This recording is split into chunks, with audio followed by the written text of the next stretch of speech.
Good morning, everyone. I'm sitting here in the park downtown. I am looking at Chichi's grave, and Chichi was a famous Indian chief that helped with the establishment with the city of Savannah. And it's inside one of the squares. I believe this is Chippewa Square, if I'm not mistaken. And they have some benches that are situated like around the entire monument. So while I'm sitting here, I just thought I would share something with you because you probably have this same situation going on in your city where your local parks are locations for homeless people to relax. And I did come across a couple of them. One of them was soliciting for donations. But also I want to talk about another place that is used by homeless people throughout the day as a place to kind of relax. Now, for those of you who don't know, I was homeless for a very brief period of time when I was up in Rhode Island. The homeless facility that I was in was not your standard thing that you see on TV. It was a dormitory style living. Basically, it was formerly run by the Catholic Church. And what they did is they bought a bunch of dilapidated 2- and 3-story homes in the middle of the city in Providence for pennies on the dollar. So apparently these homes probably had past due taxes on them. They were probably condemned, demolished, or whatever the case may be.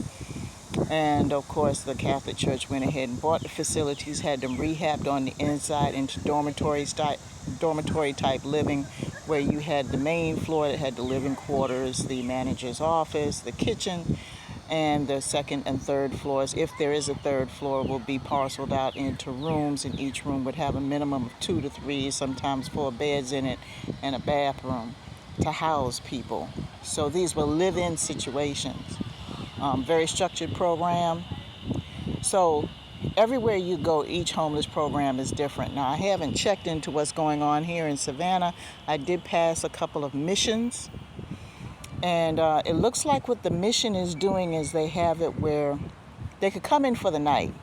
And I think it's after maybe 5 or 6 o'clock. They can come in for the night, get a bed. They go in and wait for a bed. And then go ahead and they check in for the night. They have a bed to sleep in. And then after breakfast in the morning, because I'm assuming they give them a breakfast.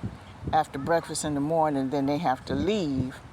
And they shut down the mission and they can't come back until the evening. And then again, it's like a lottery where they got to line up and get a bed.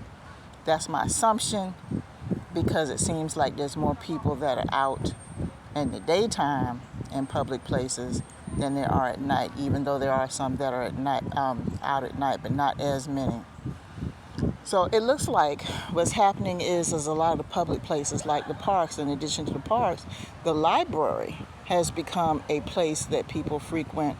And also it's good for them because a lot of them might be in some kind of program with the caseworker where they're trying to look for work or trying to apply for assistance and things like that. And for those of you who already know, a lot of these programs and doing applications are required for you to be online.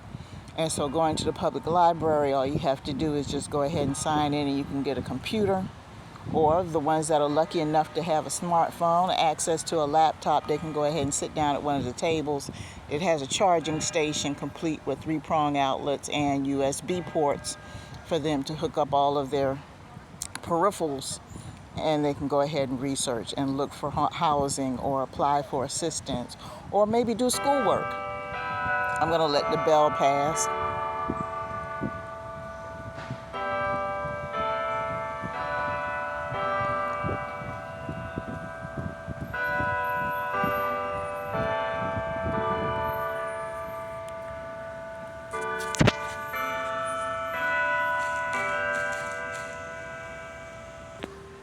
Okay, I'm back, guys. I had to stop the recording for a second because the bell was going to chime 11 times, and I didn't want to bore you guys with that. I forgot I am near a church in this square that has the bell chimes, and they go on every hour. And there's several churches in the downtown area that do that, but for this particular area, this church does it every hour.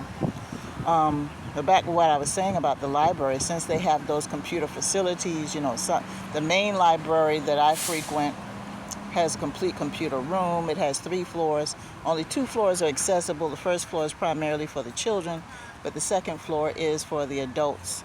And they have a full computer room for you to access. I don't know what the requirements are for that. They also have the computer stations, which I think there's going to be like maybe 15, 20 stations in there. You know, you go in and you just go ahead and ask for a computer, and then you have a certain amount of time that you could be on the computer, do what you need to do. And for people who already have their smartphones, or they have their own computer set up, or they just need room to do a lot of paperwork, they have the regular tables. Now you have the regular tables at seat 4 that you can spread out at, but they also have special tables that have a full charging port. As I stated, it has the 3-prong outlets for you to plug in your peripherals as well as your USB ports, and those are the ones that I use more often. Currently, at the time of this recording, I am looking for private office space, but you know, you got to do baby steps, because you know, sometimes when you go into business, you have all these big ideas as to what you want to do. And for those of you that are wondering about business credit, there are criteria to business credit, and a lot of them require that you be in business for a year and have an established credit score. I'm just setting up my credit line so I can have my references, so I can be able to get some additional funding. And once I get that additional funding, I'll go ahead and I'll lease office space. But right now, I'm just kind of looking around. Now, there are networks that you can join where if you pay a membership, you can go ahead to an office, a designated office space, and depending on the size that you need, if you need just a public space where you can do your work, or if you want to co-work and share a space, or if you want a private office, they have different membership levels. That's what I'm looking at right now, because I don't want to jump into a leasing situation and obligate myself to 1 year, 2 years, 5 years at a location I'm not sure about. And I anticipate on doing a lot of traveling as well, so I want to be able to go to a location associated with the company and be able to have the same facilities and do my work when I'm on location. I do have a couple of trips that are set up.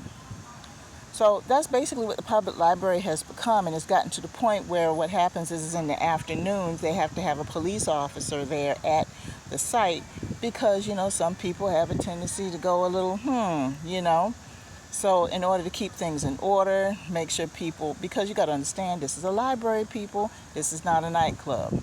And there are just certain rules that you have to follow in the library for the patrons that are there to do the research. You know, you have small children in there, so they have to regulate behavior, noise levels, that type of thing. And so they have to have the police there in the afternoons.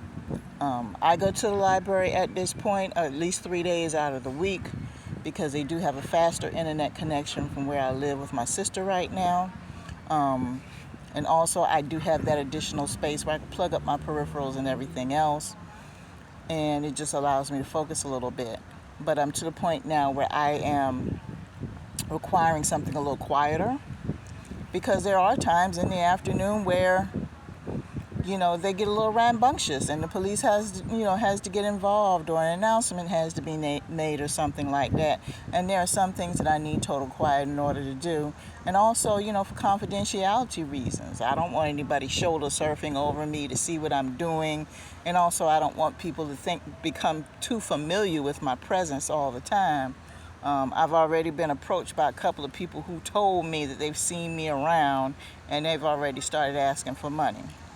So, you know, that can be a bit of a pain.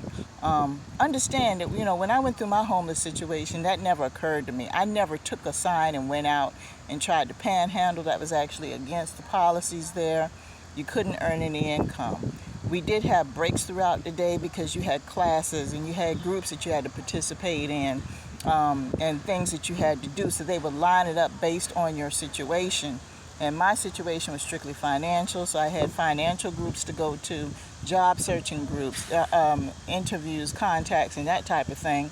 So I stayed in the system a little bit longer than some people. A lot of facilities that have comprehensive programs, live-in situations like that, they give you 90 days.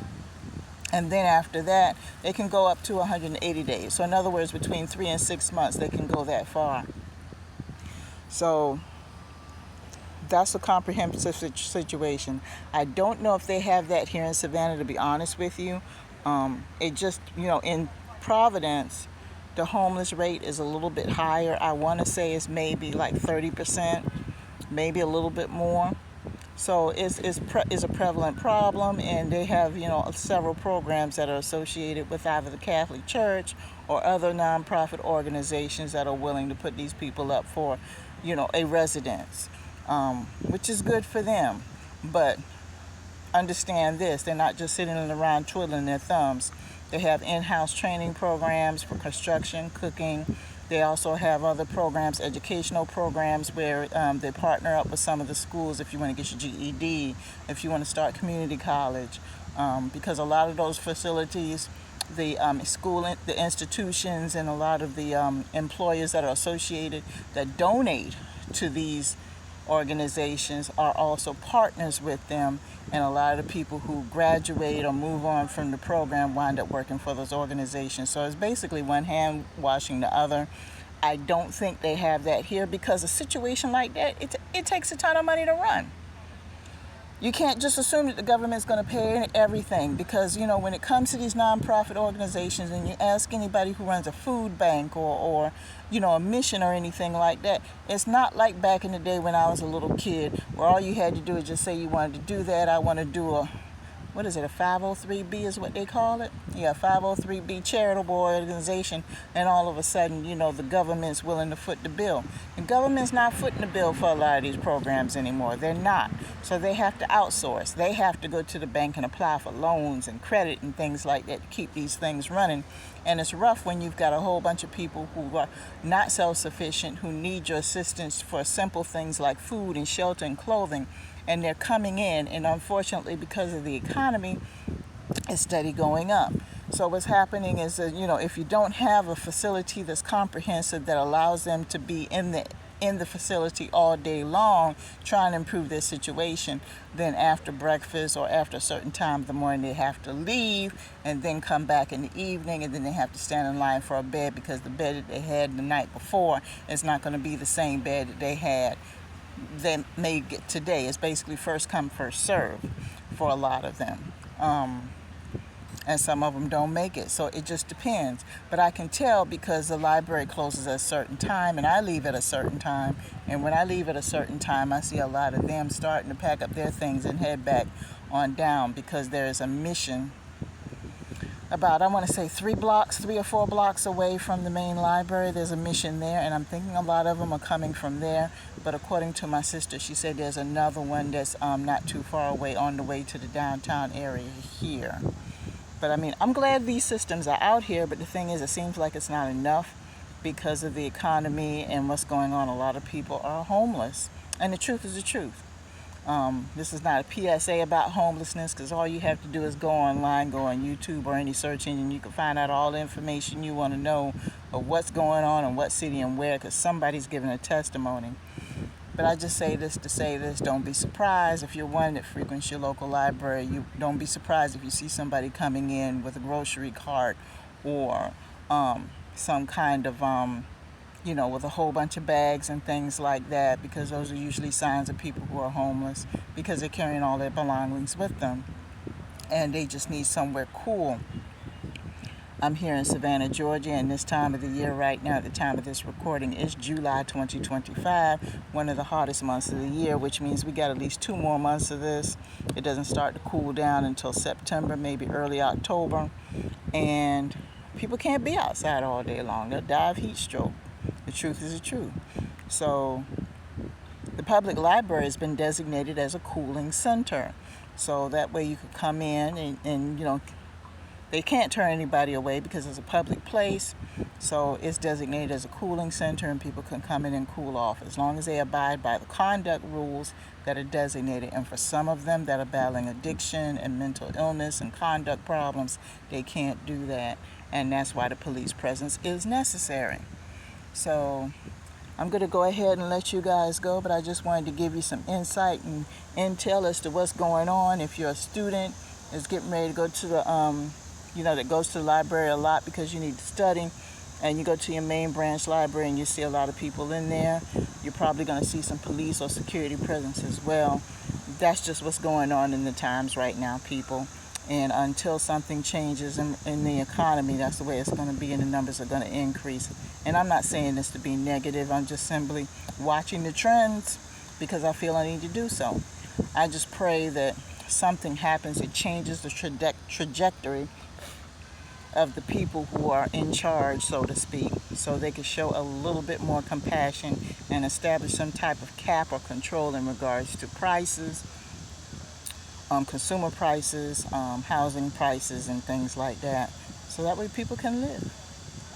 So with that being said, I'm going to go ahead and let you guys go. It's starting to get really, really hot, and thank God I'm under a shade tree. But anyway, I appreciate you listening and supporting the channel. I'll talk to you guys later.